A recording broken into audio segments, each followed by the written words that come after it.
Imagine ruling the most powerful nation on earth for centuries, controlling 1/3 of the entire world's wealth with foreign kings literally begging to trade with you. Now, imagine watching it all collapse because of one plant.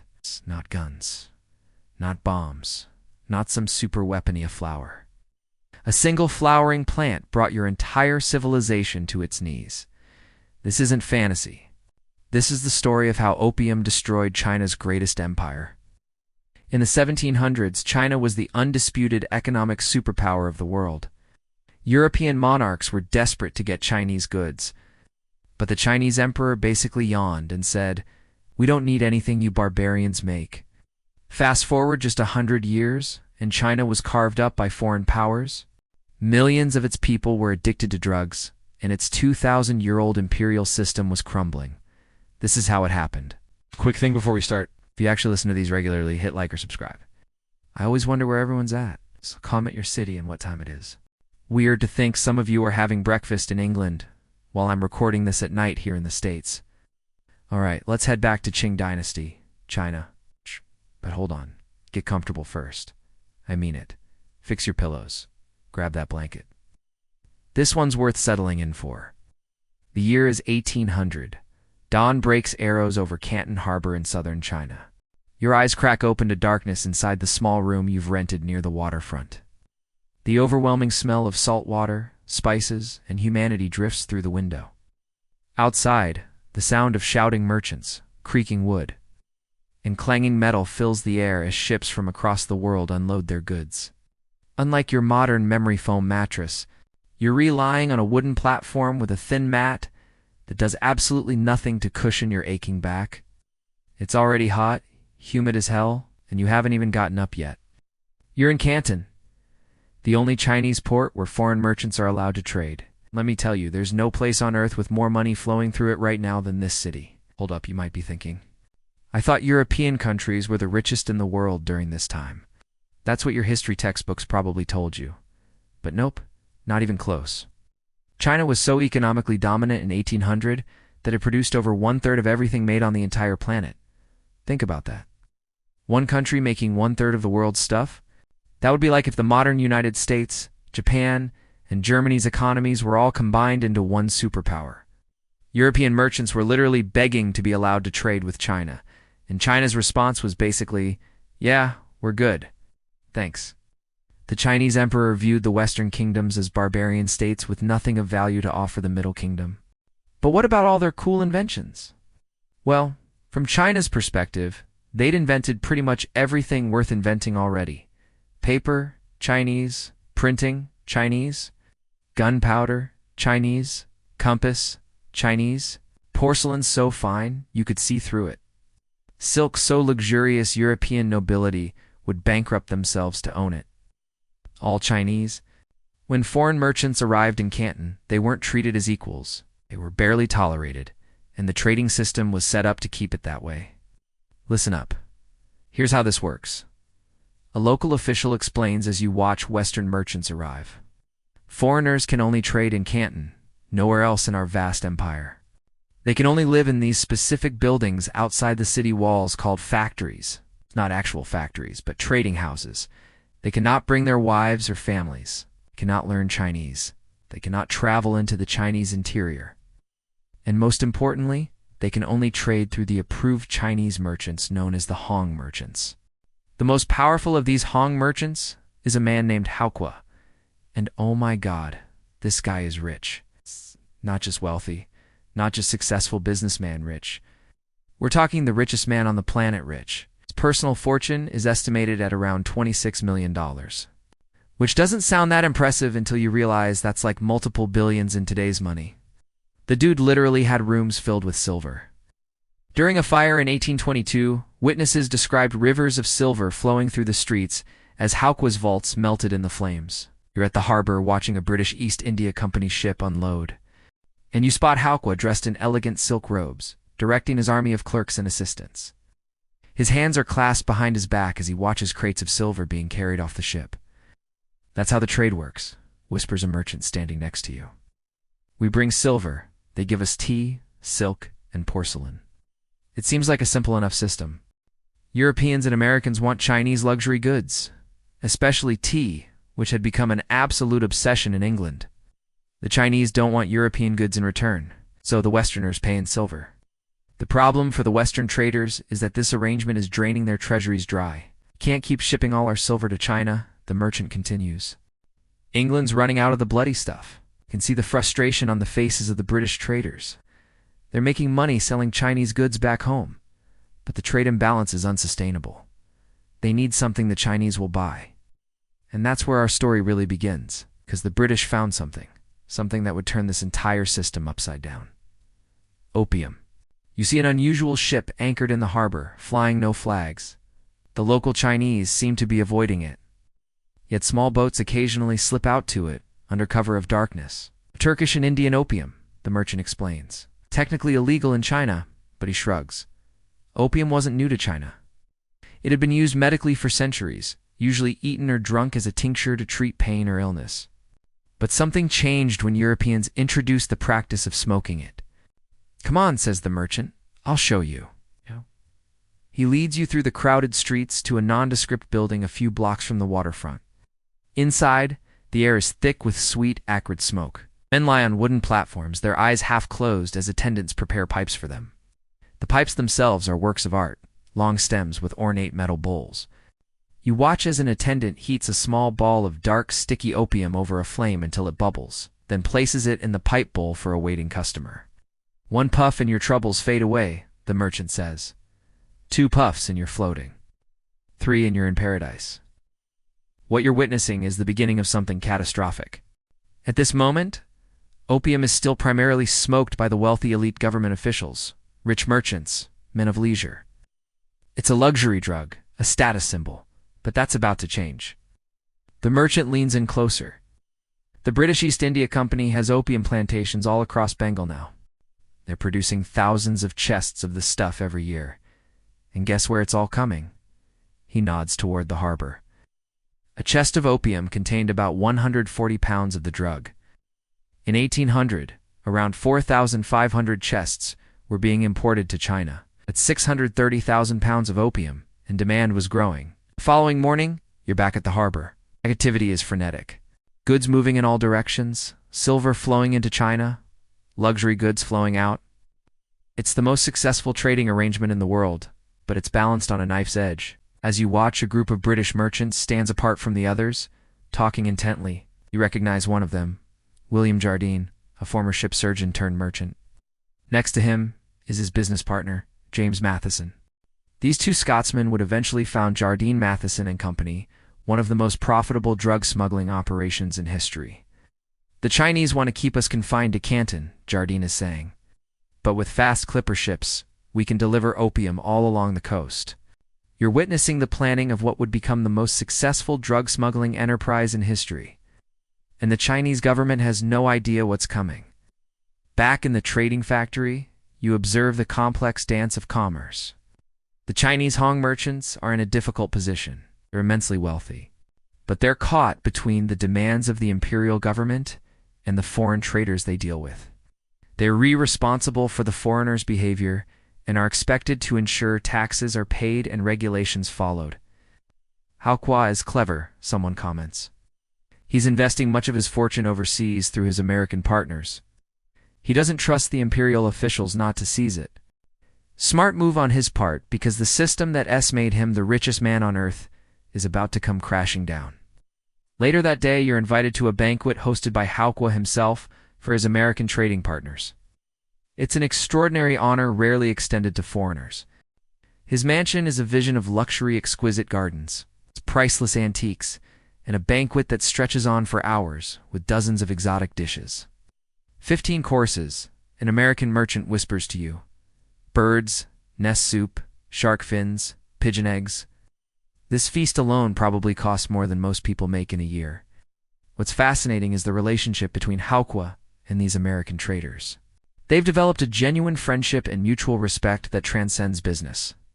The Americans help manage Hao's overseas investments, and he gives them preferential treatment in Canton.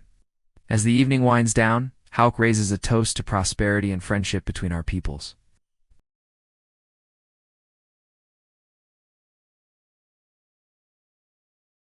and they're conflicted. One of them, Robert Bennett Forbes, would later write to his wife, "I made my first fortune by the same," referring to opium, while acknowledging the drug was demoralizing. The minds, and destroying the bodies, and draining the country of money. The merchants are already getting rich, but they have no idea how much wealthier and how much more destructive this trade is about to become. Back in your room that night, you lie on your uncomfortable bed, the sounds of the harbor drifting through the window. You've witnessed Canton at the height of its glory, the center of global trade, where the world's wealth flows through the hands of merchants like Hauqua. But something fundamental is shifting. The balance of power that has favored China for centuries is beginning to tilt. In the next decade, the amount of opium smuggled into China will increase tenfold. The drug will spread from the elite to ordinary people across the empire. Silver will begin flowing out of China instead of in.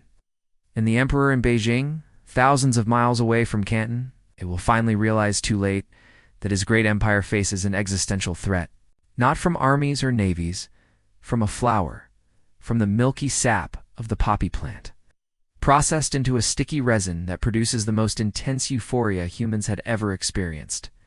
As you drift off to sleep, the sweet, sickly smell of opium smoke drifts in through your window.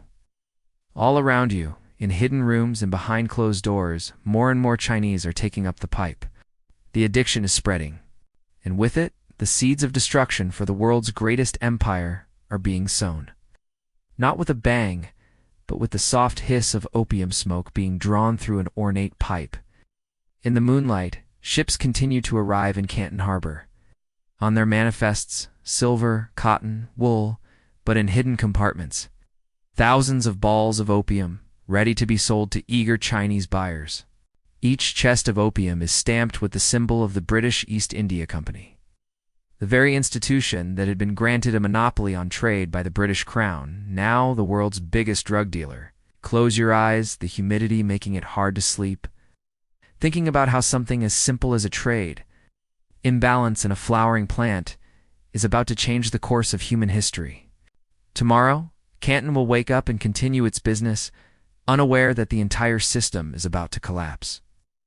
Unaware that this golden age of Chinese prosperity is coming to an end. And it all starts here with a pipe, with smoke, with dreams, with addiction, with opium. The morning fog hangs over Canton Harbor as a new day begins. 10 years have passed, everything 30, and everything has changed.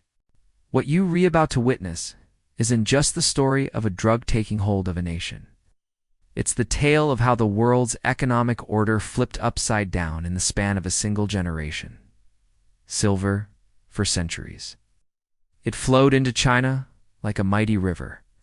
Now, it's hemorrhaging out, bleeding away at a rate that would give an economist a heart attack. You're probably thinking, how bad could it really be? I mean, it's just some people smoking in back rooms, right? Wrong. Let me paint you the picture. You're walking through a narrow alley in Canton. The smell hits you first.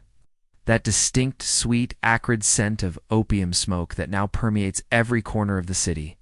You step into what looks like an ordinary tea house. But inside, the scene is anything but ordinary. The room is dim, illuminated only by small oil lamps. The air is thick with bluish smoke that hangs in layers. On wooden platforms covered with bamboo mats lie dozens of people. It's not just the wealthy merchants and officials you saw a decade ago. Everyone, and I mean everyone.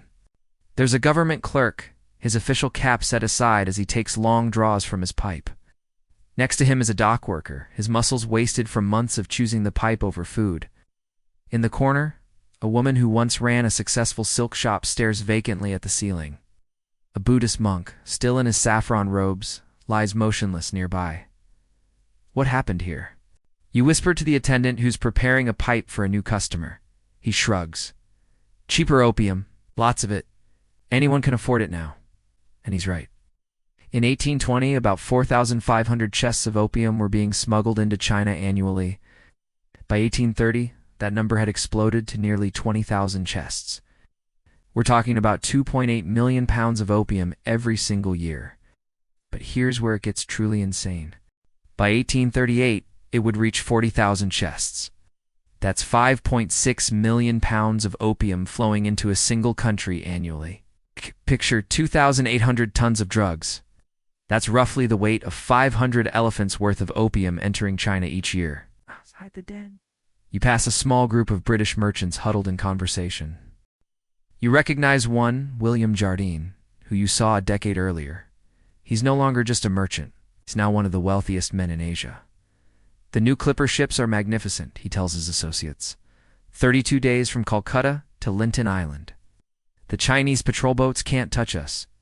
His partner James Matheson nods in agreement. We've got warehouses full on Linton now. The local smugglers take it from there. Linton Island, just outside Chinese territorial waters, had become an offshore base for the opium trade. Western ships would anchor there beyond the reach of Chinese law and transfer their illegal cargo to fast Chinese smuggling boats that would deliver it up the Pearl River to Canton and beyond. It's like they invented DoorDash for drugs, you might be thinking, and honestly, that's not far off. But the real genius, or evil, depending on your perspective, of the Western opium merchants wasn't just their smuggling network. It was how they solved their original problem, the trade imbalance. Here's how it worked. Now, British merchants would grow opium in India, controlled by the British East India Company, ship it to China, and sell it to Chinese smugglers for silver. Then they'd use that silver to buy Chinese tea, silk, and porcelain. The trade deficit had flipped. Now, silver was flowing out of China at an alarming rate. You witness a meeting between Haokua and several other Hong merchants. The stress on their faces is evident. The price of silver has doubled in 10 years, one says grimly. Our currency is collapsing. Haokua nods, his expression grave. The provincial government demands we stop the opium trade, yet their own officials are the biggest customers. My cousin's entire village near Suzhou has fallen to the pipe, another merchant adds. The fields lie untended. No one works anymore. This is the brutal reality of what's happening in areas where opium has taken hold. Productivity collapses. Fields go unplanted. Workshops sit empty. People sell everything they own, their tools, their furniture, even their land, to buy more opium. As you walk through Canton, you notice something else. The city seems poorer than a decade ago. Despite all the trade, despite all the activity, there's a sense of decay. Buildings that were once pristine are now crumbling. People who once seemed prosperous now appear gaunt and desperate. What's happening to the city? You ask a local shopkeeper. Glances around nervously before answering. Silver leaves. Nothing comes in to replace it. Even the provincial officials are struggling to collect taxes. The economic impact was devastating. China had been on a silver standard, meaning its currency was backed by silver. As silver flowed out of the country to pay for opium, the value of money plummeted and inflation soared. Imagine if the US dollar lost half its value in just a few years. That's what the Chinese were experiencing. The sun is setting as you make your way to a different part of the city. Here, away from the harbor, you find a modest home where a family is gathering for dinner. The tension is palpable. Father hasn't come home again, a young woman tells her mother as she sets out bowls of rice. He's at the smoking house. The mother's face is lined with worry and resignation. Your brother too? 3 days now. He sold his fishing nets, the daughter says quietly. What will he do when he has nothing left to sell? The mother has no answer. This scene was playing out in countless homes across China. Addiction was tearing families apart, destroying livelihoods, and weakening the very fabric of society. Meanwhile, across town, American merchants are calculating their profits at Russell and Company. One of the largest American trading firms in Canton. It cleared $200,000 on the last shipment, one says, checking his ledger. Turkish opium isn't as good as the Indian variety, but the margins are better. Another merchant looks troubled. My father writes from Boston, asking if the trade is moral. He's heard the missionaries' reports about the suffering. Old Warren Delano made a fortune in this trade. The first replies, referring to the grandfather of future U.S. President Franklin Delano Roosevelt. Nobody questions his morality back in America. He's not wrong. The fortunes being made in the China trade, much of it from opium, were financing the Industrial Revolution back in America. The wealth from opium would eventually fund railways, factories, universities, and libraries. Some of America's most respectable families built their fortunes on the back of the opium trade. Look, the merchant continues, if we don't do it, the British will just take our share. least we're bringing some of the wealth back to America.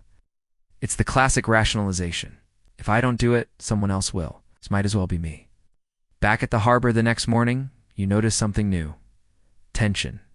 Chinese soldiers are patrolling more aggressively. Officials are inspecting ships with greater scrutiny.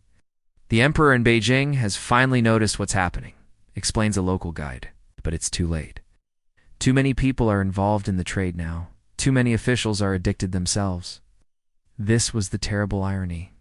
By the time the imperial government in Beijing fully understood the extent of the crisis, many of the officials tasked with solving it were themselves addicted to opium. Imagine asking alcoholics to enforce prohibition. It's essentially what was happening. You've wandered into a tea house near the waterfront. The customers here are a mix of locals and foreign merchants. In one corner, you overhear two Chinese scholars in animated conversation. Barbarians bring poison and take our silver, one says bitterly, and our own people help them do it. What do you expect? Replies his companion.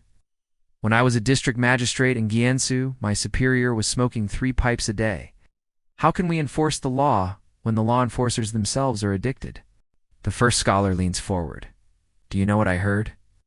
In some villages in the interior, they're growing poppies now. Our own people, growing the poison on our own soil. This was a new and frightening development. Domestic opium production was beginning in China itself, particularly in the southwestern provinces. It was still small compared to imports, but it was a sign of how deeply the opium economy had penetrated. Across the room, a group of British merchants are having drinks. One gestures toward the Chinese scholars. They blame us, but it's their corrupt officials who allow the trade to flourish, he says. We're just businessmen meeting demand. Exactly, his companion agrees. Nobody forces them to smoke. It's their choice. Their choice, a third merchant repeats, though he doesn't meet anyone's eyes as he says it. The hypocrisy was stunning. Back in Britain, opium was regulated and available only as medicine. The idea of opium dens operating openly in London would have been scandalous. Yet the same merchants who would have been outraged by such establishments at home were perfectly happy to profit from them in China. As evening falls, you find yourself near the waterfront again. A small Chinese smuggling boat is preparing to leave, loaded with goods. Where are they going? You ask a nearby porter. To meet the foreign ships anchored at Linton, he explains. They'll bring back opium. Aren't they afraid of getting caught? The porter laughs. Patrol boats, they're paid to look the other way. If one captain decides to actually enforce the law, the smugglers just wait until his shift ends. That night, from the window of your room, you watch as dozens of small boats slip out of the harbor under cover of darkness. They'll return before dawn, laden with chests of opium, that will make their way to dens and private homes throughout Canton and the surrounding countryside. The next morning brings news. An imperial edict has arrived from Beijing. The emperor is demanding stronger action against the opium trade. You're in a tea house when you overhear local officials discussing it. The emperor doesn't understand, one says. If we truly crack down, half the city would rise up in withdrawal pains. And where would we get the money to pay our troops? Adds another. Tax collection is already down by half because of the silver crisis. This was the central problem. The opium trade had become so entrenched, so fundamental to the economy of southern China, that stopping it would cause immediate pain, both physical for the addicts and economic for everyone else. Yet allowing it to continue meant watching the country's wealth drain away and its people succumb to addiction.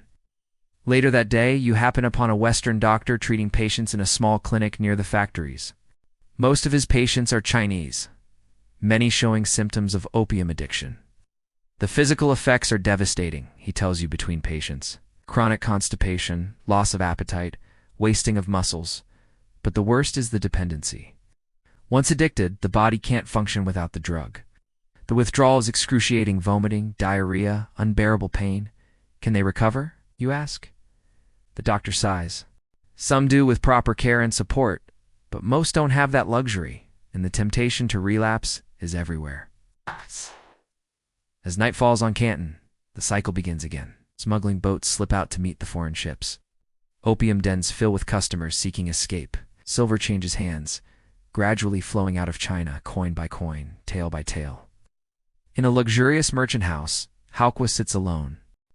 Writing letters to his American partners about investments overseas, Even he, the richest man in Canton, can see what's coming. The system that made him wealthy is beginning to collapse. He's moving his money out while he still can. This is how empires fall. It's not all at once in a great battle, but gradually, invisibly. As their wealth drains away and their people lose the will or ability to work, to create, to build. The opium crisis wasn't just affecting individuals. It was eating away at the foundations of Chinese society itself. As you drift off to sleep that night, the sounds of Canton seem different than they did a decade ago. There's an edge of desperation to the city. Now, the confident hum of the world's greatest trading port has been replaced by something more frantic, more unstable. And in Beijing, thousands of miles away, an emperor sits reading reports of declining tax revenue, increasing addiction, and silver flowing out of his empire. Soon, very soon, he will decide that enough is enough. He will send one of his most capable officials to Canton with orders to end the opium trade by whatever means necessary. But by then, it might already be too late. The damage has been done. The addiction has taken hold, and the stage has been set for a confrontation that will change China and the world forever. The opium wars are coming. The weather has turned in Canton. Storm clouds gather over the harbor as a new official's procession winds through the streets. It's March 1839, and everything is about to change again. Word spreads through the city like wildfire. Zaxu has arrived. Lin Sexu, the emperor's chosen one, his most trusted official, sent with a single mission: end the opium trade at any cost. You're standing in the crowd as his procession passes. Banners wave, drums beat, and imperial guards clear the way. At the center of it all is a sedan chair carried by 8 men. Through the silk curtains, you catch a glimpse of the man who's about to shake the foundations of the greatest drug trade in history. Commissioner Lin isn't what you expected. He's not a fierce warrior or imposing figure. He's a scholar, a 54-year-old civil servant known for his incorruptible character and brilliant mind. But there's something in his expression, a steel-hard determination that sends chills down your spine. He looks ordinary, whispers someone next to you, but they say even the most corrupt officials tremble when he arrives in their district. The emperor chose well, another replies. If anyone can stop the foreign poison, it's Lin. The crowd's reaction is mixed. Hope mingles with fear because everyone in Canton knows what's coming. Confrontation. After decades of allowing the opium trade to flourish, the imperial government has finally decided to act, and not with half measures or easily bribed local officials. This time, they've sent their best. Later that day, you're sipping tea in a shop near the foreign factories when you overhear British merchants discussing the new arrival. This Lin fellow has quite the reputation, one says nervously. They call him the iron-handed commissioner. Bah, scoffs another. We've seen these crusaders before. A few well-placed bribes, and he'll look the other way like all the rest. The first merchant shakes his head. I've heard this one's different, incorruptible, and he has the emperor's full backing. What's the worst he can do? Asks a third. They need our trade too badly to risk any real action. Oh, how wrong they were. Within days of his arrival, Lin makes his intentions crystal clear. He orders the arrest of Chinese opium dealers, shutters smoking dens across the city, and demands that foreign merchants surrender all their opium stocks. The foreign community is stunned. This isn't the usual posturing they've grown accustomed to. This is deadly serious. You're near the harbor when you witness something extraordinary. Local officials are leading a prominent Chinese opium dealer to the public execution ground. The man is weeping, begging for mercy, but there is none to be found. Commissioner Lin has decided to make examples of major dealers. Holy hell, mutters an American merchant standing nearby. He actually executed him right in front of the factories. This wasn't just for show. Within 2 weeks of his arrival, Lin has arrested over 1,000 Chinese dealers and confiscated thousands of opium pipes. Addicts are rounded up and forced into improvised treatment centers. The city is in turmoil. But the biggest shock comes when Lin addresses the foreign merchants directly. He issues an ultimatum: surrender all opium within 3 days or face severe consequences. To drive his point home, he has the factory surrounded by Chinese troops. He can't be serious. You overhear one British merchant say to another, There must be 20,000 chests in the harbor worth millions of pounds sterling. Jardine got out just in time, his companion replies. Sailed for London last month. Left Dent and the rest of us to deal with this mess. That evening you find yourself in a meeting of the foreign merchants. The atmosphere is tense. Charles Elliot, the British Superintendent of Trade, is trying to maintain calm, but panic is setting in. "Gentlemen, I advise compliance," Elliot says. Commissioner Lin appears quite determined. "Surrender millions in property without compensation," a merchant shouts. "It's robbery, better than the alternative," another counters. "He's threatened to cut off our trade entirely, maybe worse." The room erupts in argument. Some want to stand firm, believing Lin is bluffing. Others are ready to give in, fearing for their lives and livelihoods. What these merchants don't realize is that Lin has come prepared for resistance. He's studied the foreigners carefully. He's even written a letter to Queen Victoria herself, appealing to her moral character. "I've heard that in your honorable country the smoking of opium is strictly forbidden," his letter reads. "Since it is not permitted in your own country, then even less should you let it be passed on to harm other countries. How can you bear to make profit from harming itself? Rather than occupy it, they extort a ransom of 6 million silver dollars from the local authorities to spare the city from destruction. The payment is made. The British withdraw to their ships. But the message has been sent. China's greatest trading port can be taken or spared at the whim of foreign powers. You're in a tea house in Canton when news arrives that the British fleet has sailed north, carrying the war into new territory. The locals are both relieved and humiliated. "At least they're gone," says one merchant. "Yes, after taking enough silver to bankrupt the province," another replies bitterly. "They'll be back. They know we're defenseless now." The merchant spits on the floor. "Where's our mighty army? Where are the imperial bannermen who were supposed to protect us from barbarians?" An old man in the corner speaks up. "I fought the Mongols as a young man. We had the same weapons they did. Bows, swords, spears, man against man. But these British, they don't fight like men. They fight like demons with fire and thunder. How can flesh stand against such things?" This was the reality China was facing. Its military, once the most powerful in Asia, had stagnated while the West had revolutionized warfare. The gap wasn't one that could be closed quickly or easily. The British fleet continues north, attacking and capturing key coastal cities. Ningbo falls in October 1841. Hangzhou follows. June 1842, British ships have reached the Yangtze River, China's great waterway and the heartland of the empire. This was unprecedented. No foreign power had penetrated so deeply into China in centuries. The psychological impact was devastating. If the British could sail up the Yangtze with impunity, nowhere in China was truly safe. In August 1842, British warships appeared before the great city of Nanjing, just 200 miles from the imperial capital of Beijing. The message is clear: surrender, or the British will march on the capital itself. The emperor, finally recognizing the severity of the situation, sends representatives to negotiate peace. The British, their point made, agree to talks. What follows is the Treaty of Nanjing, the first of what the Chinese would later call the unequal treaties that carved up their nation for foreign interests. Year present as Chinese and British officials gather aboard the HMS Cornwallis to sign the treaty. The contrast between the two delegations is striking.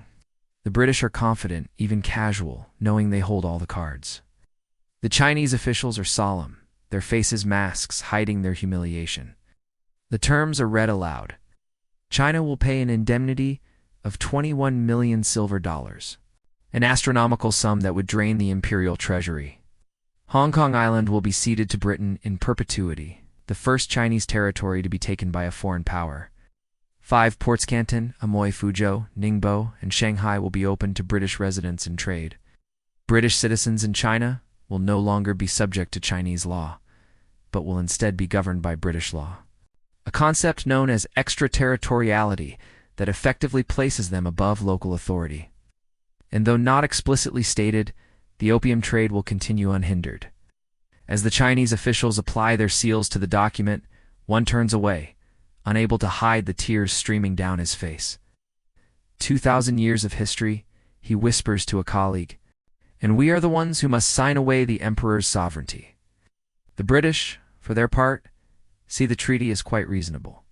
They could have demanded much more, perhaps even the overthrow of the Qing dynasty itself. Instead, they've settled for terms that secure their commercial interests, while leaving the Chinese government intact. A most satisfactory conclusion, the British plenipotentiary, Sir Henry Pottinger, declares after the signing. Britain and China can now look forward to an era of peaceful and mutually beneficial trade. The Chinese don't share his optimistic view. For them, the Treaty of Nanjing isn't the end of a conflict, but the beginning of what they will come to call the Century of Humiliation. A period when China, once the center of the world, is reduced to a semi-colonial state carved up by foreign powers. As news of the treaty spreads, reactions among the Chinese are mixed. Government officials blame Commissioner Lin for provoking the war. Merchants hope the restoration of trade will bring prosperity. Ordinary people simply wonder what it all means for their daily lives. In a small village outside Canton, you listen as a teacher explains the situation to his students. The barbarians came with fire ships and thunder weapons, he says. Our brave soldiers fought valiantly, but were overcome. The emperor, in his wisdom, has decided to make peace.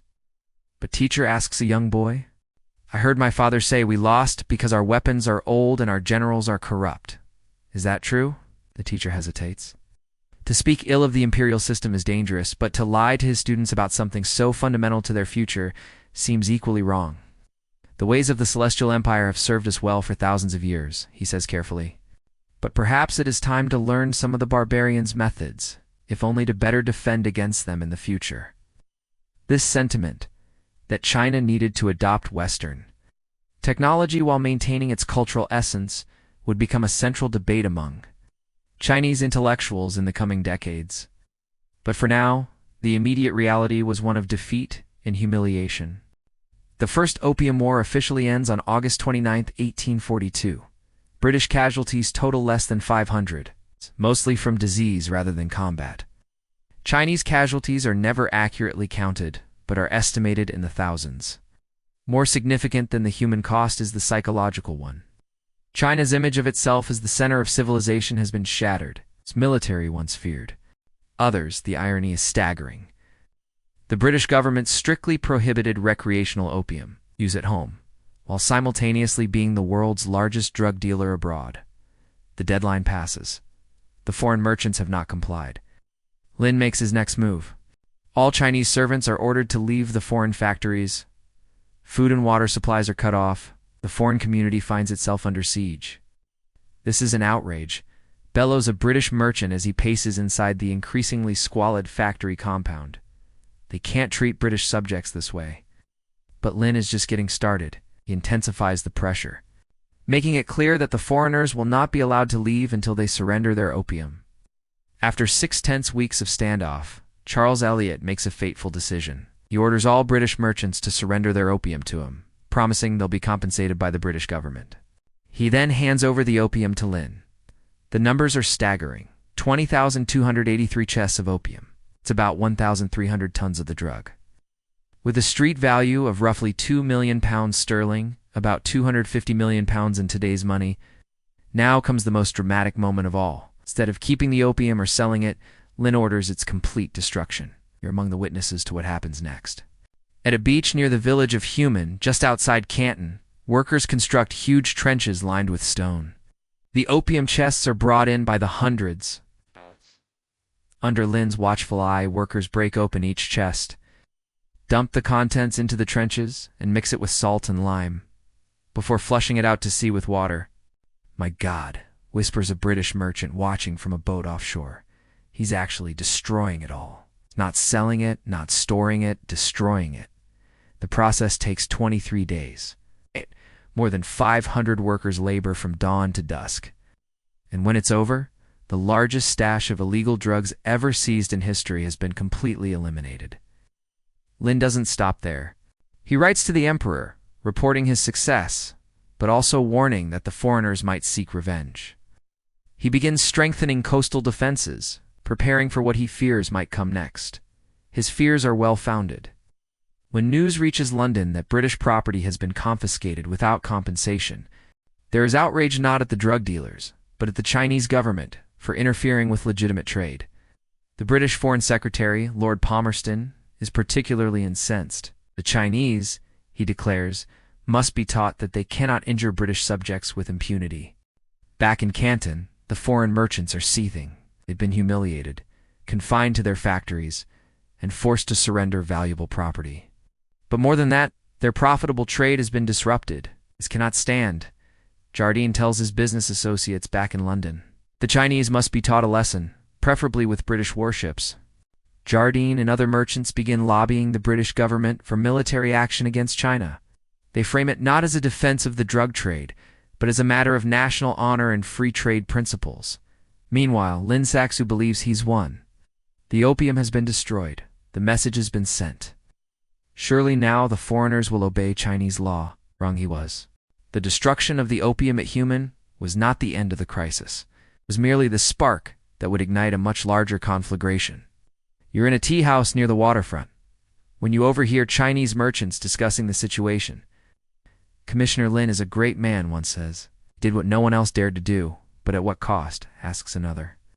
The foreign barbarians are angry. There's talk of warships coming. Let them come, says the first.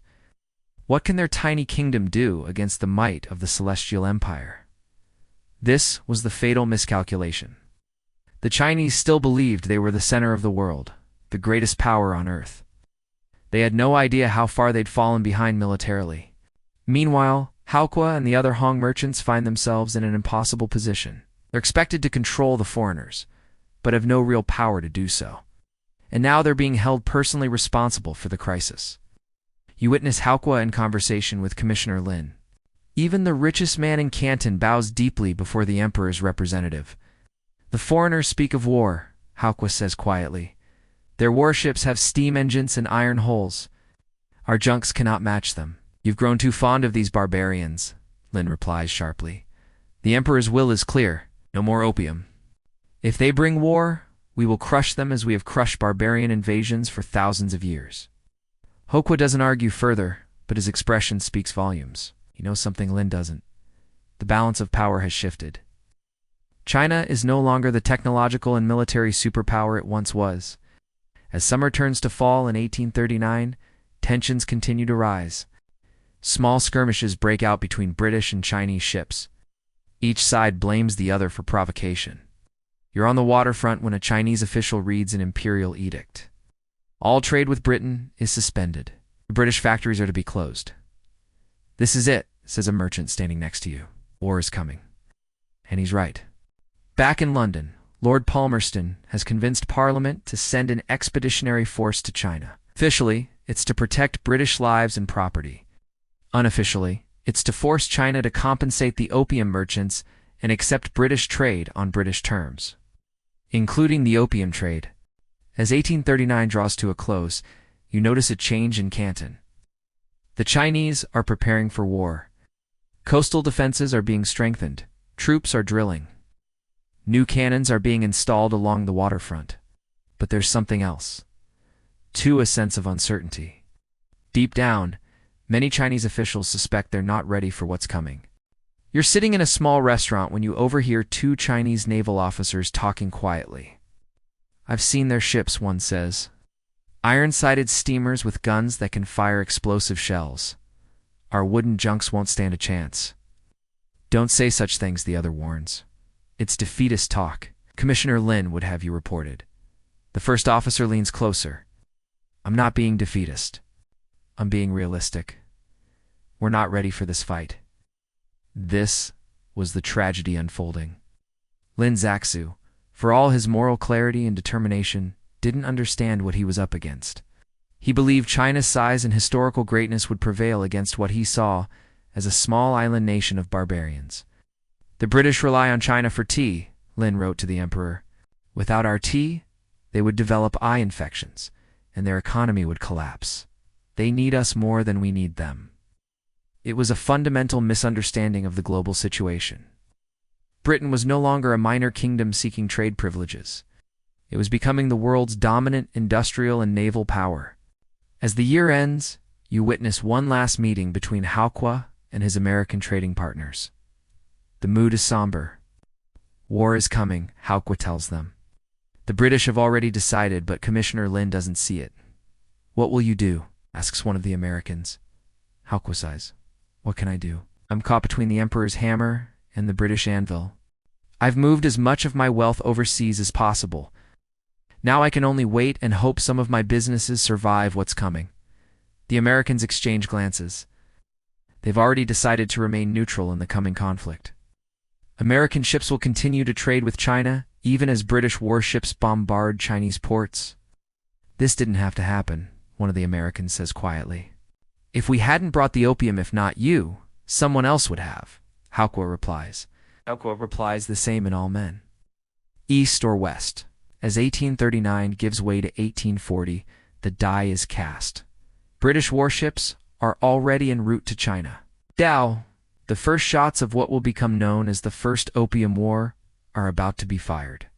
And Commissioner Lin, his determination unshaken, continues to arrest opium dealers, strengthen defenses, and prepare for a confrontation he believes China can win. You have right on our side, he tells his officers. The Celestial Empire has stood for thousands of years. It will not bow to barbarian demands to poison our people. His moral clarity is admirable, but in the coming war, moral clarity will prove no match for explosive shells and steam-powered warships. It's the greatest drug bust in history. The destruction of 20,000 chests of opium at Human was supposed to end the opium crisis. Instead, it triggered a chain of events that would accelerate China's decline and change the balance of power in Asia for the next century. As you watch Chinese troops drilling on the waterfront, their spears and matchlock muskets gleaming in the winter sun, you can't help but wonder if they have any idea what's coming. They're preparing to fight a war from the previous century. It's not understanding that warfare itself has been transformed by the Industrial Revolution. The same technological gap that allowed Britain to mass-produce opium in India and transport it efficiently to China would now be turned to military purpose. And against that industrial might, even the largest empire on earth would find itself helpless. The stage is set, the British are coming, and China is about to learn a terrible lesson about how the world has changed while the Middle Kingdom remained isolated behind its walls of tradition and pride. The war that would transform China forever was about to begin. June 1840. The quiet fishing village of Dinghai on Jushan Island wakes to an otherworldly sight. 24 British ships have appeared on the horizon overnight like monstrous sea creatures. 16 warships bristling with cannon, 4 armed steamers belching black smoke. For supply vessels, the Chinese coastal defenders stare in disbelief. They've never seen ships that can move without sails, never witnessed vessels made of iron instead of wood, never imagined cannon that can fire explosive shells over distances their own guns can't hope to reach. What are those devil ships? Whispers a young Chinese soldier, gripping his spear. His commander has no answer. How could he? Nothing in thousands of years of Chinese military history has prepared him for what's coming. You're witnessing the beginning of the end. The First Opium War has begun.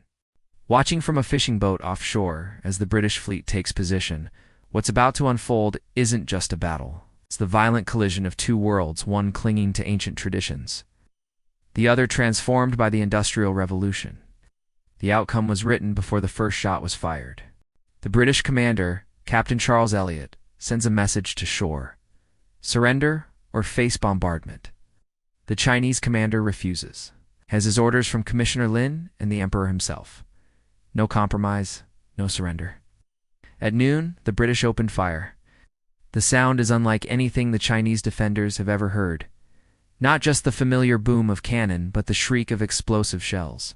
A weapon they've never encountered. The British guns aren't firing solid balls. They're launching hollow iron projectiles filled with gunpowder that explode on impact, sending lethal fragments in all directions. They can't possibly hit us from that distance, says a Chinese officer standing atop the coastal fort. Those are his last words. A British shell strikes the fort's wall directly below him. The explosion tears through stone and flesh with equal ease. When the smoke clears, the officer and a dozen defenders are gone. Just gone. The bombardment continues for hours. By evening, the Chinese coastal defenses are in ruins. The British land marines and soldiers who quickly overwhelmed the remaining defenders. Dinghai falls with barely a fight. This is impossible, mutters a captured Chinese officer. How could barbarians defeat the forces of the Celestial Empire so easily? He's about to learn that his empire isn't as celestial as he believed. The British move methodically up the coast, capturing one port after another with minimal casualties. Their strategy is simple, but devastating. Use naval power to bombard coastal defenses from a safe distance. Then land troops to secure the area once resistance has been broken. In the grand halls of Beijing, the emperor receives the news with disbelief. How can a small island of barbarians challenge the might of China? He demands of his advisors. We outnumber them 100 to 1. A brave official steps forward. Your Majesty, their weapons are different, man. Different. Our brave soldiers fight with swords and spears. The barbarians have machines that breathe fire and iron ships that move without wind. The emperor's face darkens. You speak of them as if they are gods, not men. Are you suggesting the Celestial Empire cannot defeat these merchants? No one dares answer directly. To suggest China might lose this war would be seen as treason.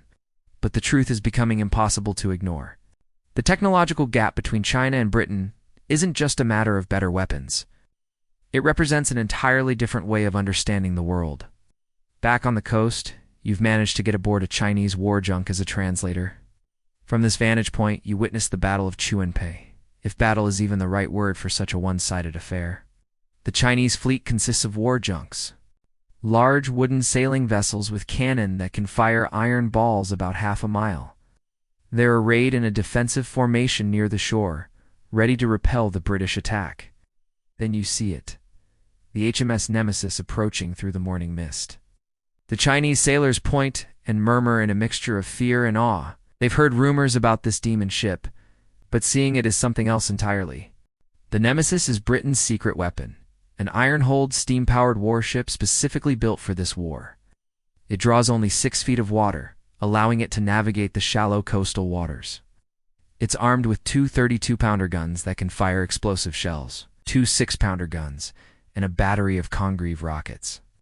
But what truly terrifies the Chinese sailors is that it moves directly against the wind, belching black smoke like some monster from their worst nightmares. It's a fire devil ship, whispers the Chinese captain. How can we fight such a thing? The battle begins. The Chinese junks fire their cannon, but most shots fall short or bounce harmlessly off the Nemesis's iron hull. In return, the British ship launches rockets that scream across the water before exploding among the Chinese fleet. Then it fires its cannon, sending explosive shells into the packed formation of wooden vessels. The carnage is appalling. One Chinese ship explodes when a shell hits its powder magazine. Another catches fire and burns to the waterline, its crew jumping overboard only to drown in their heavy armor. A third is torn apart by rockets, splinters of wood slicing through the sailors like knives. Within an hour, the battle is over. The Chinese fleet is destroyed or scattered. The Nemesis is barely scratched. We never stood a chance, the Chinese captain tells you as he orders his surviving crew to abandon ship. Our generals and admirals trained to fight the wars of our ancestors. The British are fighting with weapons our children's children couldn't imagine. The scene repeats itself along the coast as the British move northward, destroying Chinese forces at Canton, Amoy, Ningbo, and beyond. It's not just a military defeat, it's a psychological one. Chinese worldview that they are the center of civilization, surrounded by barbarian states, is being shattered by iron and fire. By January 1841, the British have blockaded the Pearl River and effectively cut off Canton from the sea. Commissioner Lin, who had been so determined to end the opium trade, finds himself blamed for provoking a war China cannot win. The emperor, needing a scapegoat, dismisses him from his post and sends him into exile. Lin was too harsh with the barbarians. You overhear an imperial official telling another in Canton, "Now we pay the price for his pride." He was only following the emperor's orders. The other replies quietly, Such talk is dangerous. The emperor is divine and makes no mistakes. It was Lin's failure in execution, not the emperor's policy, that brought this disaster upon us. This kind of delusional thinking was common among the imperial court. Unable to accept that China had fallen behind the West technologically, they sought explanations that preserved their worldview, blaming individuals rather than recognizing systemic failures. Meanwhile, the war continues. In February 1841, the British launch a major attack on the Bogue forts guarding the approach to Canton. These are China's strongest coastal defenses, with hundreds of cannon and thousands of troops. You watch the battle from a hillside overlooking the forts. The Chinese have positioned their guns well, with overlapping fields of fire covering the narrow channel. If any attack could be repelled, surely it would be here. The British begin their assault at dawn. But instead of a frontal attack, they land troops on the hills behind the forts, a basic flanking maneuver that somehow the Chinese commanders never anticipated. While the Chinese guns point uselessly out to sea, British soldiers attack from the rear. "They're behind us," Chinese officer shouts in panic. "How did they get behind us?" By noon, the British flag flies over the forts. Over 400 Chinese soldiers lie dead. British casualties, 38. The pattern becomes painfully clear. It's not just superior British technology that's winning this war. Superior tactics, training, and a fundamental understanding of modern warfare that the Chinese military simply doesn't possess.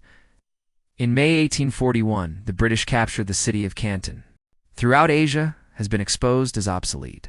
Its government, claiming the mandate of heaven, has been forced to submit to barbarian demands. In the opium trade, the catalyst for the conflict, continues and expands. British ships now legally dock at 5 Chinese ports. Western merchants establish permanent residences, and the flow of opium into China, rather than being stemmed, increases dramatically. In 1839, before the war, roughly 40,000 chests of opium were being smuggled into China annually. By 1858, that number would exceed 70,000 chests. About 4,500 tons of opium flooding into China each year. The addiction that had begun to weaken Chinese society before the war now accelerates, spreading from coastal cities into the interior, reaching every level of society from imperial officials to peasant farmers. As for Commissioner Lin, the man who tried to stop the opium trade, he spends 3 years in internal exile before being rehabilitated and appointed governor of remote Yunnan province. He dies in 1850 while en route to fight rebels in the Taiping Rebellion, an uprising partly inspired by the weakness the Qing dynasty displayed during the Opium War. Decades later, when China begins to reckon with its modern history, Lin will be rehabilitated again, this time as a national hero, a patriot who stood up to foreign aggression and paid the price for his principles. But in the immediate aftermath of the war, he is simply a scapegoat, blamed for a failure that was not truly his. The real failure was systemic, a once great empire that had turned inward, convinced of its own superiority, while the world around it transformed through industrialization and new ideas. The First Opium War lasts just 2 years, but its impact on China will echo for more than a century. It marks the beginning of China's painful transition from ancient empire to modern nation, a transition forced upon it by external pressure rather than internal evolution. And it all began with opium, a flowering plant that generated enormous profits for foreign merchants, while feeding an addiction that weakened Chinese society from within. The drug that triggered the conflict continues to flow into China, now protected by treaties and gunboats. The disease has not been cured, it has been legitimized. As you stand on the deck of a ship leaving China in late 1842, watching the coast recede into the distance, you wonder what the future holds for this ancient civilization facing an utterly changed world. Little do you know that the First Opium War is just the beginning. More humiliations await, more unequal treaties, more territorial concessions. And in just 14 years, a second Opium War will erupt, driving China even deeper into the abyss of addiction, exploitation, and national decline. The story of opium in China is far from over. It has only just begun. It's 1843, and you've returned to Canton after a brief absence. The city feels changed. The swagger of imperial officials has been replaced by something more subdued. The British now walk the streets with a new confidence, almost swaggering. They act like they own the place, mutters a Chinese merchant as a group of British traders stroll past without bothering to acknowledge the locals. I suppose now they do. His resentment is justified. The Treaty of Nanjing might have ended the fighting, but it's done something far more damaging than any cannonball could. It's pierced the heart of how China sees itself. For centuries, millennia really, China viewed itself as the center of civilization. The Middle Kingdom, surrounded by barbarian states. The emperor was the son of heaven, ruler of all under heaven. Foreign kings were seen not as equals, but as tributary vassals, who should rightfully bow before Chinese superiority. And now those barbarians dictate terms from the decks of iron ships. Now the Son of Heaven must surrender territory, pay crippling indemnities, and accept humiliating restrictions on his sovereignty. The true cost of the treaty isn't measured in silver, explains a scholar you meet in a tea house. It's measured in something far more precious: our sense of place in the world, while the British celebrate their victory with champagne in newly established clubs in Canton. The Chinese government faces the grim task of implementing the treaty's demands.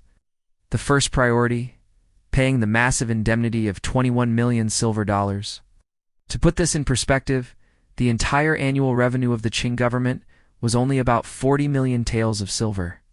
The indemnity represented over a year's worth of the imperial government's income. You're at the waterfront when carts loaded with silver ingots arrive under heavy guard.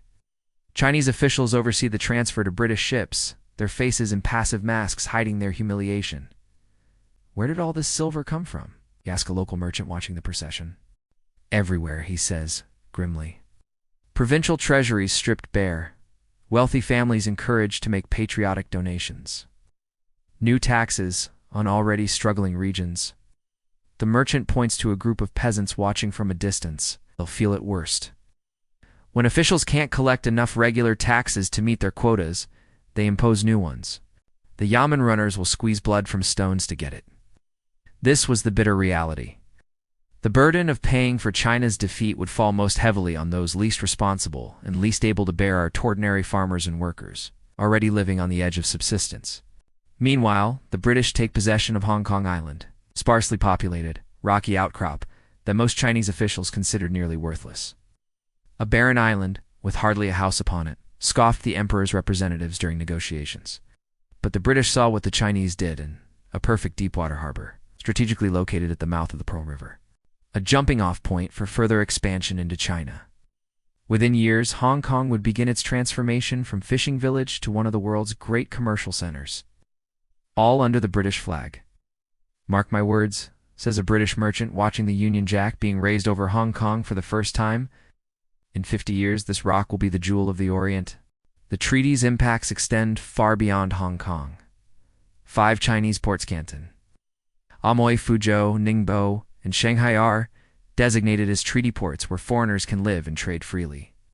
Within these enclaves, the British and soon other Western powers established their own little colonies, complete with European architecture, laws, and customs. You visit Shanghai in 1845. Just a few years after, it becomes a treaty port. The transformation is already stunning. Where once stood Chinese shops and homes, Western trading houses now dominate the waterfront. Union Jacks and other foreign flags fly above imposing new buildings constructed in European styles. It's like they cut out a piece of London and dropped it here, remarks a Chinese companion, showing you around. Most jarring of all is the invisible line dividing the European settlements from the Chinese city. Cross into the foreign concessions, and suddenly the streets are wider, cleaner, patrolled by foreign police. Cross back, and you return to narrow alleys, traditional architecture, and Chinese jurisdiction. But even that jurisdiction is now limited by one of the treaty's most humiliating provisions: extraterritoriality. Western citizens in China are not subject to Chinese law. If they commit crimes, even against Chinese victims, they can only be tried by their own consular courts under their own laws. A British sailor killed a Chinese porter last week. Your companion tells you as you walk past a British police station. Drunk ran him down with a cart. If the Chinese had done that to another Chinese, he'd be executed. But the sailor? 3 months in jail, then sent home? They call that justice? This two-tier legal system creates a sense of untouchability among foreigners and deep resentment among the Chinese. Incidents of foreigners abusing their privileged status become common, each one further stoking Chinese anger. But perhaps the most devastating consequence of the treaty isn't written explicitly in any of its articles. It's what's not written: any prohibition on the opium trade. After fighting a war ostensibly to stop British merchants from selling opium, China now finds itself unable to prevent the very trade that started the conflict. In fact, the opium trade doesn't just continue after the war, it explodes. By 1850, annual imports have nearly doubled from pre-war levels to about 50,000 chests. By 1858, they'll reach 70,000 chests. What was once smuggled under cover of darkness now arrives openly at the treaty ports. Protected by British gunboats and the threat of renewed conflict if Chinese officials interfere. "We fought a war against opium," says a dejected Chinese customs official, watching crates of the drug being unloaded in broad daylight. "We lost thousands of men, paid millions in silver, and for what? So they could sell even more of their poison without hiding it. The human cost is visible everywhere." Opium dens multiply across China, no longer confined to coastal cities but spreading inland along trade routes. Addiction rates soar. Productivity plummets in regions where opium use becomes endemic. Families are devastated as breadwinners spend their income on the drug rather than food or necessities. You visit an opium den in Shanghai Not, one of the luxurious establishments catering to wealthy merchants or officials. But a squalid room packed with laborers and coolies seeking temporary escape from grueling lives. The air is thick with sweet, acrid smoke. Men lie on crude wooden platforms, their bodies wasted, eyes vacant. Some have been here for days, neglecting work, family, everything but their need for the pipe. Most of these men were dock workers, explains the den's operator, a gaunt man with yellow-stained fingers. Good jobs, good pay. Now they work just enough to afford their daily smoke. He points to a particularly emaciated figure in the corner. That one sold his daughter last week. 8 years old, sold her to a brothel for enough silver to smoke for a month. The brutal economics of addiction play out across China. Families sell land that has been in their lineage for generations. Women are forced into prostitution. Men abandon wives and children. The social fabric that has held Chinese society together for millennia begins to fray. And as China struggles with these internal wounds, the external pressure continues to mount. The British, having tasted success, want more. The Treaty of Nanjing becomes not an endpoint, but a beginning, the first step in opening China fully to Western economic penetration. Other Western powers, unwilling to let Britain monopolize the China trade, demand similar concessions. The United States secures the Treaty of Huangxia in 1844, granting Americans the same privileges as the British. France follows with the Treaty of Whampoa. Each new treaty further erodes Chinese sovereignty. It's like watching vultures pick at a wounded animal, observes an American missionary, witnessing the diplomatic scramble for concessions.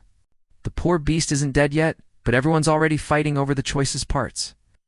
Inside the Forbidden City in Beijing, the emperor and his advisors grappled with their new reality. Some advocate reform, arguing that China must learn from the West to defend against it. Others insist on maintaining traditional ways, seeing Western technology as a threat to Confucian social order. This internal debate is overshadowed by a more immediate crisis. The treasury is nearly empty after paying the British indemnity. Provincial governors send increasingly desperate reports of their inability to collect sufficient taxes from populations impoverished by opium addiction and economic disruption. The people have nothing left to give, reads one memorial to the throne. They sell their possessions, then their land, then their children. When all else is gone, they turn to banditry or rebellion. Signs of unrest begin to appear across the empire. Secret societies, long suppressed by imperial authorities, gain new followers among those discontented with the governments. Weakness in the face of foreign aggression. Religious movements with apocalyptic visions find fertile ground among peasants seeking any explanation for their suffering. In the south, a failed scholar named Hong Shuquan begins having visions after repeatedly failing the imperial examinations. He becomes convinced he is Jesus Christ's younger brother, sent to rid China of both the Manchu demons, who rule as the Qing dynasty, and the foreign devils, who push their opium and religion.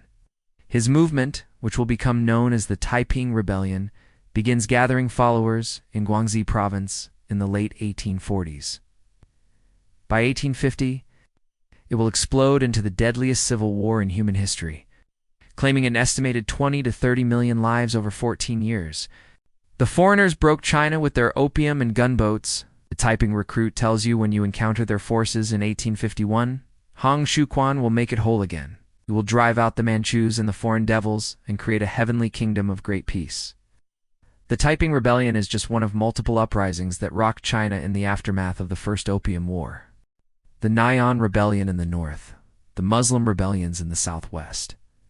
The small sword society in Shanghai all reflect the weakening grip of a dynasty that has lost the mandate of heaven in the eyes of many of its subjects. Against this backdrop of internal chaos, the Western powers continue pressing for more concessions. British merchants and officials, unsatisfied with the limited access granted by the Treaty of Nanjing, demand more treaty ports, deeper access to China's interior, and legalization of the opium trade. When the Qing government resists these demands, tensions rise again. In October 1856, Chinese officials in Canton board a British-registered ship called the Arrow and arrest several Chinese crew members suspected of piracy. The British consul demands their release, claiming the ship is under British protection. The Chinese refuse, noting that the ship is Chinese-owned and was flying no flag at the time of the boarding. The Arrow incident becomes the pretext for what will be known as the Second Opium War. "This is absurd," says a Chinese official, when you discuss the situation. "They fight a war against us for trying to stop their illegal drug trade. They win, force us to pay millions, take our territory, and now, less than 15 years later, they're ready to attack again because we arrested pirates on our own soil." He shakes his head in disbelief. How much more can they take from us? The answer, as China is about to discover, is much more. By late 1856, British warships are once again bombarding Chinese coastal defenses. This time they're joined by the French, who use the execution of a French missionary as their casus belli. Against the combined might of these industrial powers, China's military, still relying largely on traditional weapons and tactics despite some modernization efforts, stands little chance. The Second Opium War proceeds much like the first, with Western forces easily overcoming Chinese resistance. But this conflict will prove even more humiliating, culminating in an act of cultural vandalism that scars the Chinese psyche to this day. In October 1860, British and French forces reach the outskirts of Beijing itself, something unimaginable just decades earlier. When the Chinese attempt to negotiate, British envoys are captured and tortured, several dying in captivity. In retaliation, the British High Commissioner, Lord Elgin, son of the man who took the Elgin marbles from Greece, orders the destruction of the old summer palace, the Yuan Mingyuan. The Yuan Mingyuan isn't just any palace. It's the crown jewel of Chinese architecture and art, a vast complex of exquisite buildings, gardens, priceless artifacts accumulated over centuries. It's to China what Versailles is to France or the Vatican, to Italy a cultural treasure of incalculable value. Over 3 days, British and French troops systematically loot the palace, taking anything portable of value, then burn everything that remains. 200 years of Chinese cultural heritage go up in flames. "I had never witnessed such scenes of destruction," writes a French officer present at the looting. "One could walk only on precious objects." When news of the destruction reaches the Chinese public, the psychological impact is devastating. It's not just a military defeat or a political humiliation. It's a direct attack on Chinese civilization itself, a statement that even China's greatest cultural achievements are not worthy of respect or preservation. The Treaty of Tianjin and the Convention of Peking that end the Second Opium War impose even harsher terms than the Treaty of Nanjing. 10 more ports are opened to foreign trade. Foreigners gain the right to travel in the interior of China. Christian missionaries receive protection for their activities. The opium trade is explicitly legalized. The indemnity dwarfs that of the First War, further draining Chinese resources. And perhaps most symbolically painful, foreign diplomats gain the right to reside in Beijing itself, the sacred capital that had been largely closed to barbarians for centuries. The Son of Heaven must now receive representatives of foreign powers as equals, a final repudiation of the tributary system that had placed China at the center of its world. By 1860, China has been transformed from the self-proclaimed center of civilization to a semi-colonial state carved into spheres of influence by foreign powers, its economy distorted by opium, its government weakened both externally by unequal treaties and internally by rebellions. In all of this, the wars, the treaties, the cultural destruction, the social disintegration can be traced back to those first chests of opium that began flowing into Canton in the late 18th century. Plant, a flower, a drug, the catalyst for the fall of the world's oldest continuous civilization. You stand at the Shanghai waterfront in 1860. watching yet another shipment of opium being unloaded from a British vessel. The drug that was once smuggled under cover of darkness now arrives openly, protected by international treaties and Western gunboats. A Chinese scholar stands beside you, his expression a mixture of sorrow and resignation, as he watches his country's poison being delivered. When future generations write the history of the fall of the Qing dynasty, he says quietly, let them remember it began not with a revolution or a great battle, but with smoke, with dreams, with weakness that spread like a disease through our veins until we could no longer stand upright in the world. He turns to look at you, his eyes clear and piercing despite the destruction around him. Remember what you have witnessed here. Tell others, for this is how empires truly fall, not all at once with a great crash, but slowly, day by day, choice by choice, weakness by weakness, until one day you look up and realize that what once seemed eternal has vanished like morning mist. As night falls over Shanghai, lamps are lit in countless opium dens across the city. Thousands of smokers seek their nightly escape from a reality that grows more unbearable with each passing year. The sweet, acrid smell of opium hangs in the air like an invisible fog, binding the city in shared dreams and shared destruction. And somewhere in the Forbidden City, an emperor who claims the mandate of heaven sits surrounded by luxury, increasingly irrelevant to the forces shaping his nation's fate. As China slides further into what will be known as its century of humiliation, the opium wars are over. The Greater War China struggled to reclaim its sovereignty, rebuild its strength, and redefine its place in a world transformed by industrialization has only just begun. And the shadow of the poppy will hang over this struggle for decades to come.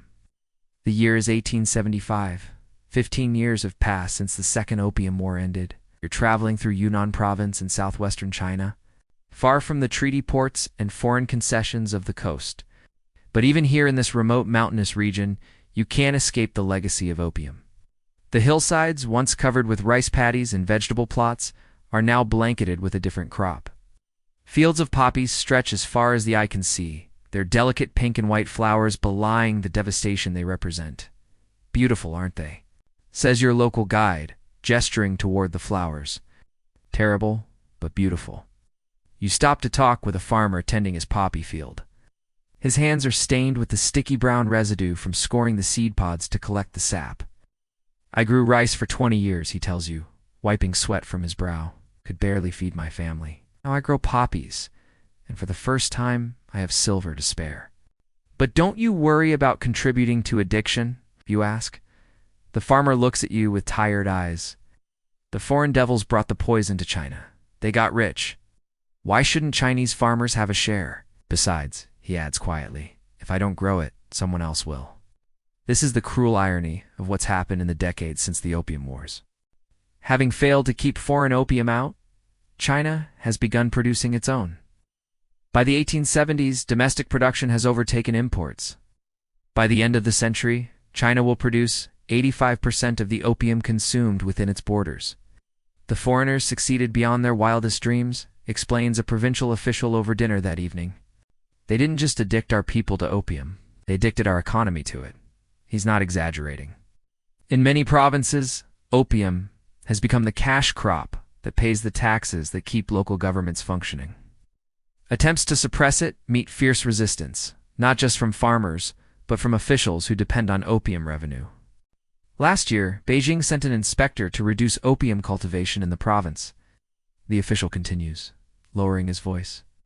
Within a week, he owned 3 new houses and was seen smoking in the best dens in the provincial capital. The fields remain untouched. Its corruption extends throughout the system.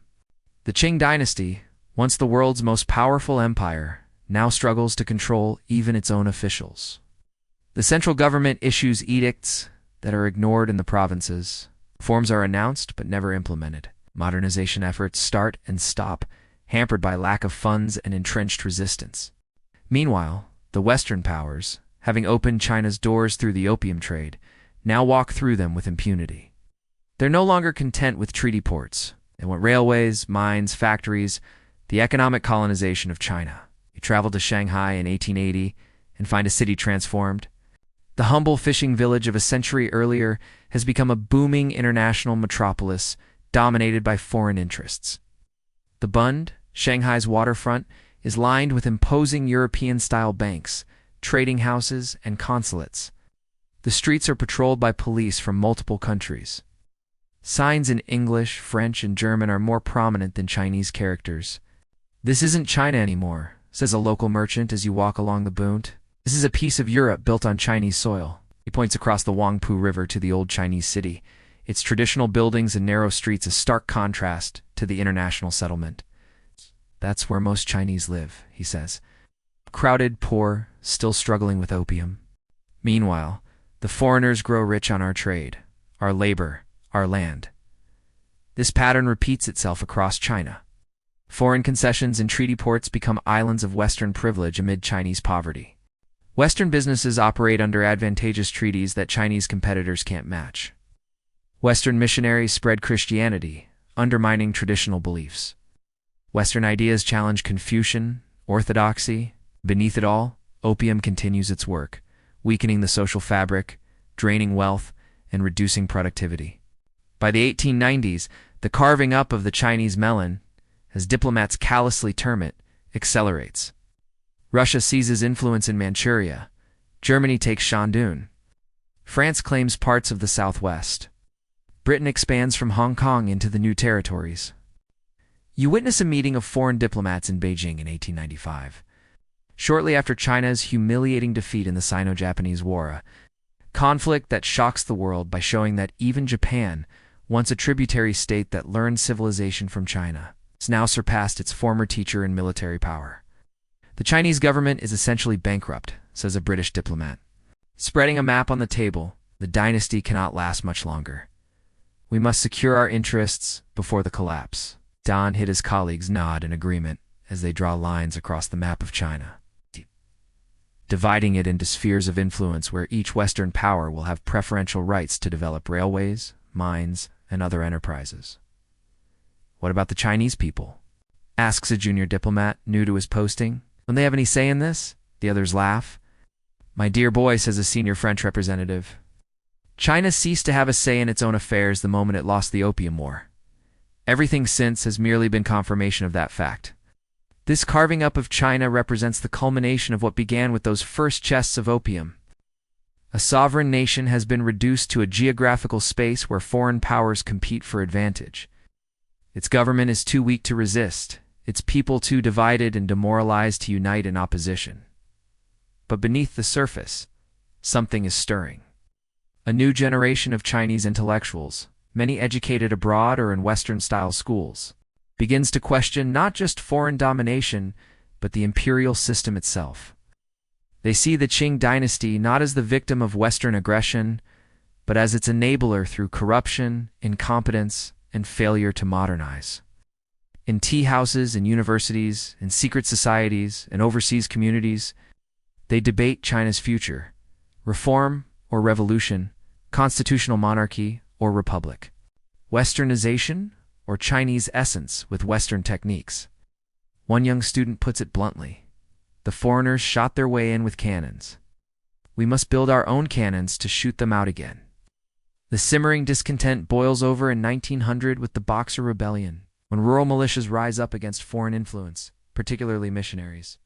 Initially supported by the Qing court under Empress Dowager Cixi, the rebellion becomes yet another disaster.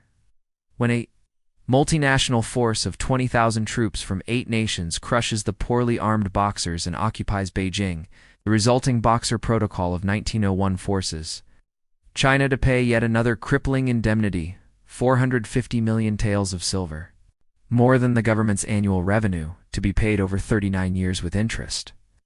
Foreign troops gain the right to be permanently stationed in Beijing. The final humiliation of the once mighty empire is complete. You're in Shanghai in 1909 talking with an elderly tea merchant who has lived through the entire century of humiliation. Despite his 80 years, his mind remains sharp, his memory clear. "I was a boy when the first Opium War began," he tells you, sipping his tea with a slightly trembling hand. "I remember the pride we felt, the certainty that the barbarians would be driven back into the sea. How could it be otherwise? We were the Middle Kingdom, the center of civilization."